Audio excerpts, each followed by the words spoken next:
The idea of living close to your adult children as you get older. Having my son Daniel just down the street.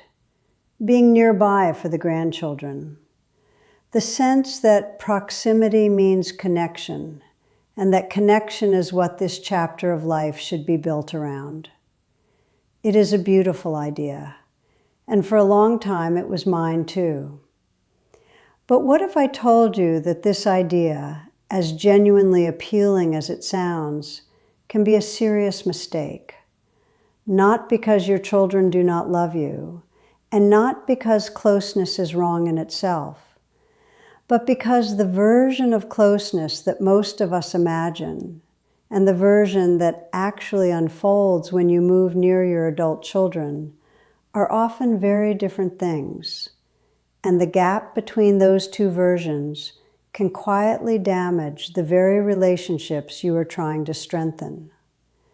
My name is Margaret, and I'm 72 years old. I want to talk about this honestly today, not to tell you what to do with your own life, but to share what I have observed, experienced, and thought carefully about over the years.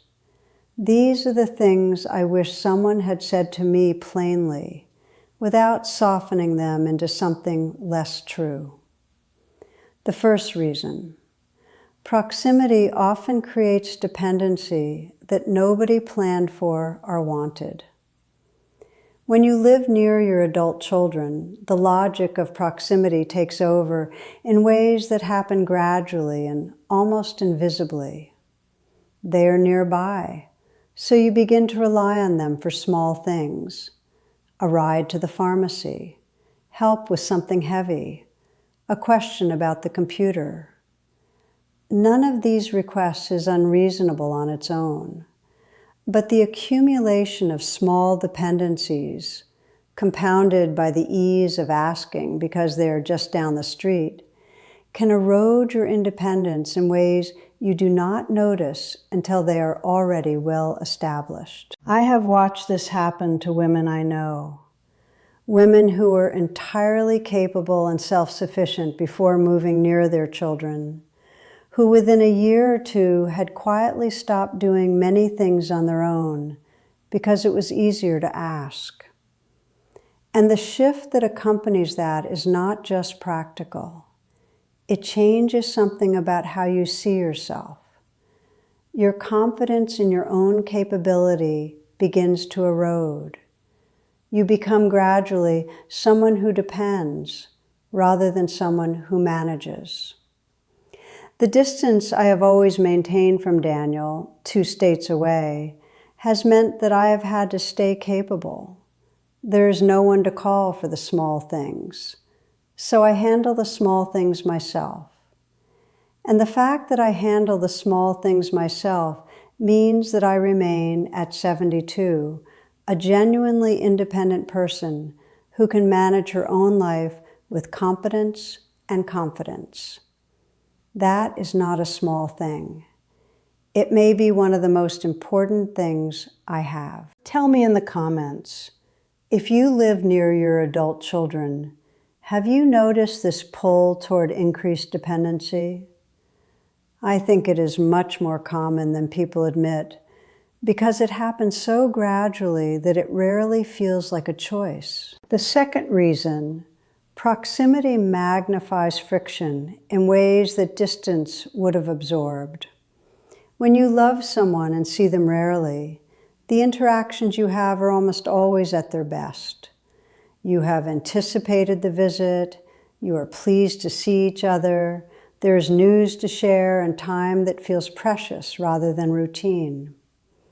When you live nearby and see each other frequently, the relationship loses that quality of preciousness and gains instead the quality of ordinary life, which includes all the small irritations and misunderstandings and differences of opinion that ordinary life contains. I think about this in relation to Daniel and his family. When they visit, which is several times a year, the time is genuinely joyful. We are happy to see each other, the grandchildren are excited and I am excited, and we make the most of the time we have.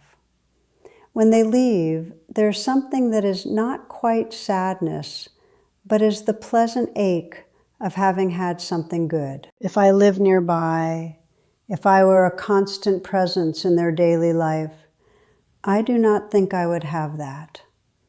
I think I would have the ordinary texture of close proximity instead. The times when they are tired and I arrive at a difficult moment. The times when I offer an opinion that was not invited. The times when different rhythms and different habits create friction simply because there is no distance to absorb it.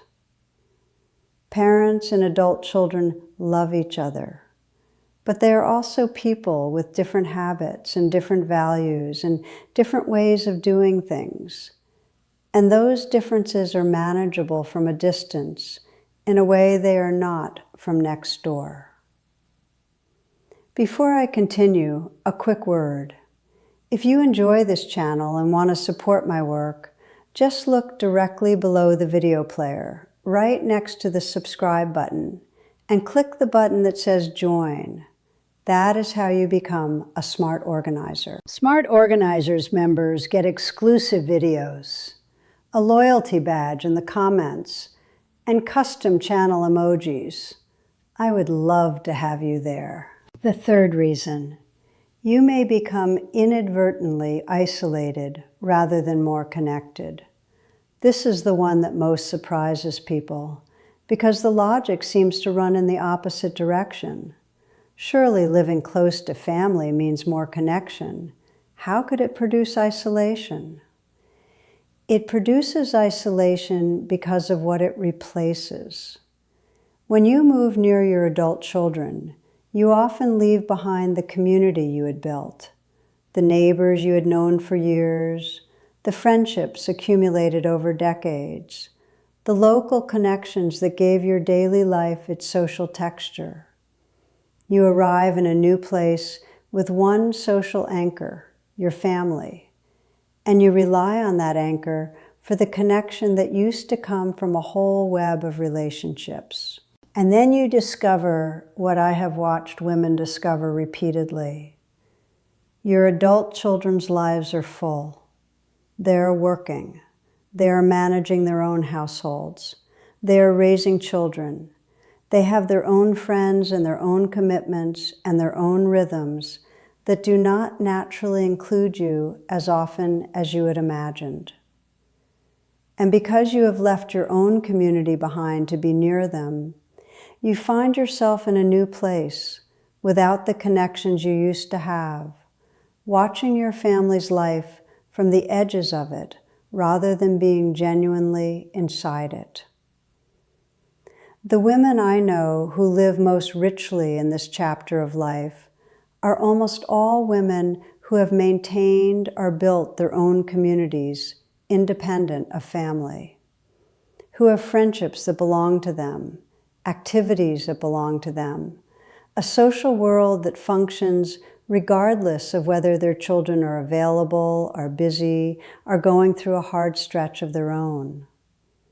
That independence of social connection is not distance from family. It is what allows the family connection to be genuinely joyful, rather than the only available source of warmth. Tell me in the comments, if you have moved near your adult children, did you find that your social world expanded or contracted?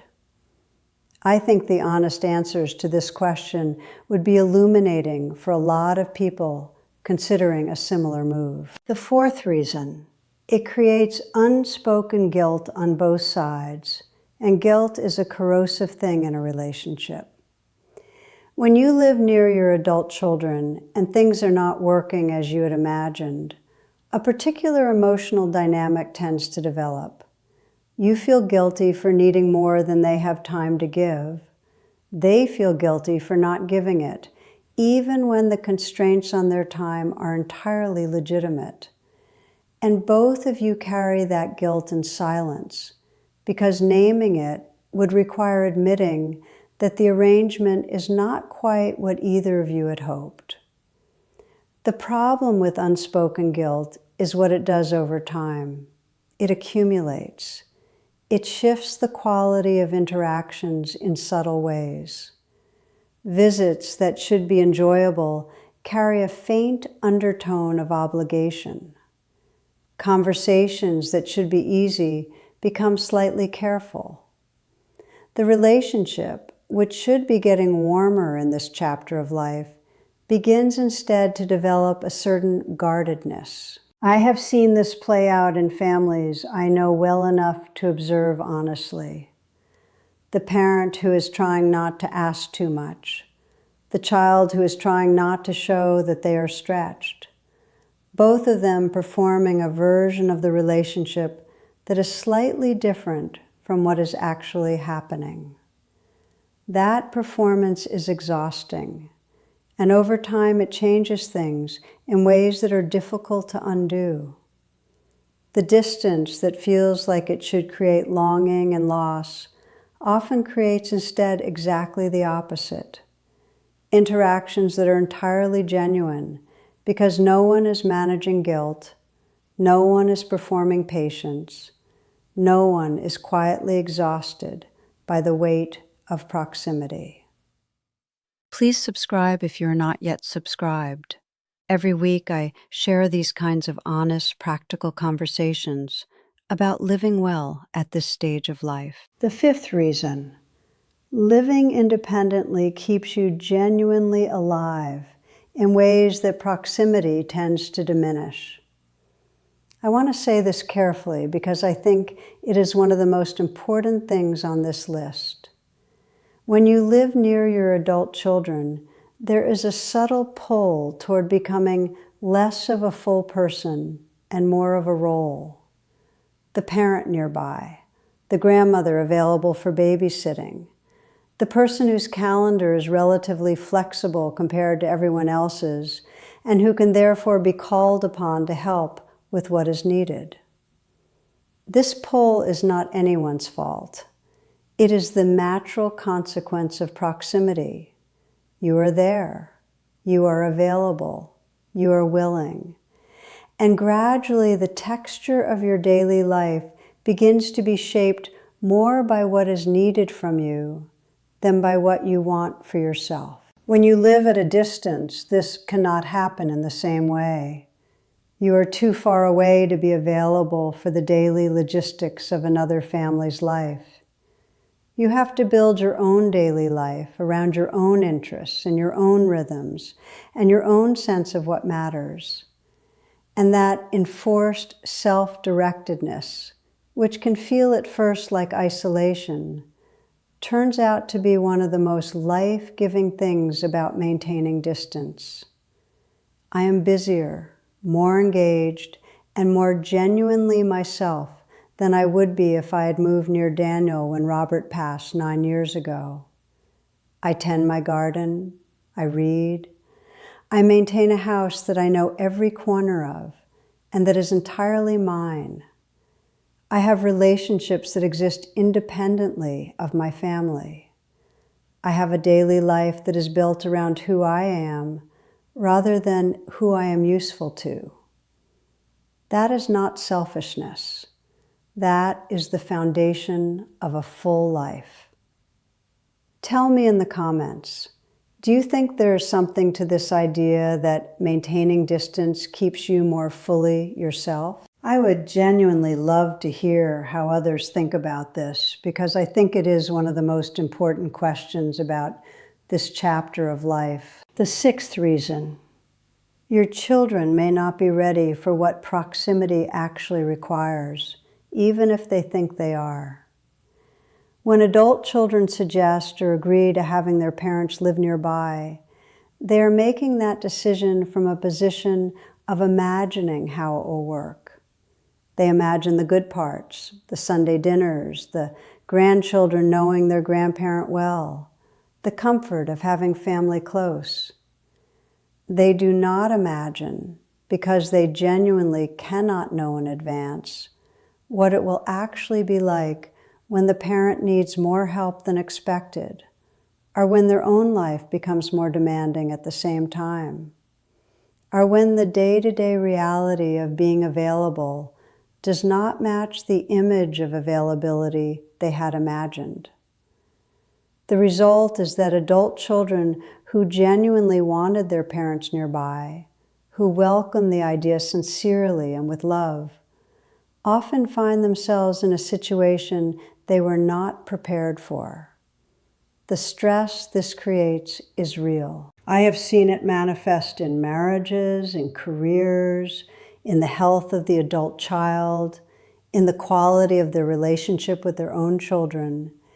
And when you love your family, watching any of those things suffer because of your proximity is its own kind of pain. The kindest thing you can do for your adult children, in many cases, is to not move nearby, to allow them to love you from the distance they can genuinely sustain, to let their love for you remain something they choose freely, rather than something they're managing under the pressure of your presence. The seventh reason: you risk crossing into your children's lives in ways that create lasting friction. This reason is the one that people are most reluctant to talk about honestly, because it requires acknowledging that parents, even loving and well-intentioned parents, have a tendency to overstep when proximity makes overstepping easy. When your adult children live nearby, you see more of how they live. You see their parenting choices and their household choices and their relationship choices. And if any of those choices differ from what you would choose, which they inevitably will, you will be tempted to say so, not out of malice, out of care, because you can see the situation clearly. You have experience they do not have, and you genuinely believe your input would help. But your adult children are adults. They have the right to make their own choices without comment from their parent, even loving comment. And when those comments come frequently, as they tend to when proximity creates frequent opportunity, they accumulate into something that feels less like care and more like critique.